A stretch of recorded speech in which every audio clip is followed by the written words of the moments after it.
If your child goes to nursery, have you ever wondered, is this going to affect their attachment to me? Can they still form a secure bond with you? And does time apart make a difference? Well, I'm going to jump back into it, but I'm Joanna. I'm a mum of 2 to a 9-month-old and a 2.5-year-old. Series where I break down scientific and academic research on anything parenting in quick, simple videos so that we can make informed and evidence-based parenting decisions together, because trust me, I want to be a better parent as well.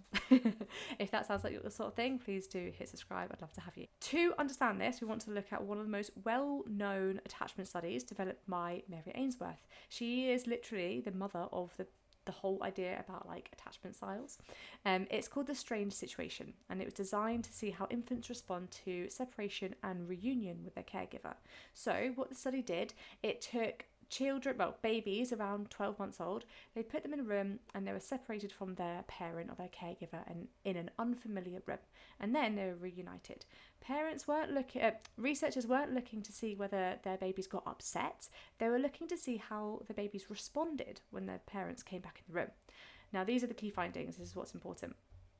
They found that children who were securely attached, well, they might get upset when their parents left. Trust me, I've got my baby monitor here and she would be absolutely gutted if I left a room. They found that babies who were securely attached, they might get upset, but they were comforted when they returned. And they also used their parent as a secure base to explore. So when they were with them, checking in. So if they were unsure about something, they'd check back and be like, what does mama think about that? So the attachment was never about being separated. It was about the quality of the relationship. So what does this mean for nursery? Well, it means that short separations, like going to nursery or like going to the grandparents, doesn't actually automatically harm attachment. What matters most is how consistently a child's needs are responded to and the relationship that they have with their primary caregiver.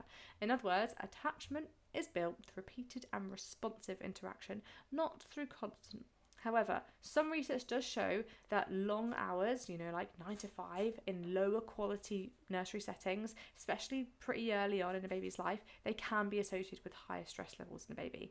But high quality responsive care, both at home and in nursery, can support healthy development. So what does this mean for you as a parent? Okay, so the most important thing is your relationship with your child. That is what matters most.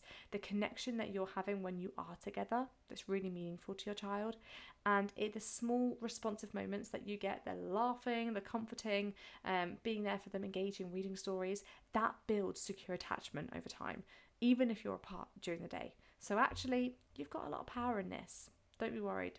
Just focus on your child, read to them, engage, and you'll be okay. So I hope that helps. And if you're thinking about nursery more generally, I'm not sending my children to nursery, but it's not for attachment, it's for other reasons. If you're thinking about nursery, I do have another video talking about nursery, which you might find helpful. And if you want to see anything else, please do let me know below, and I'll see you in the next one. Bye bye.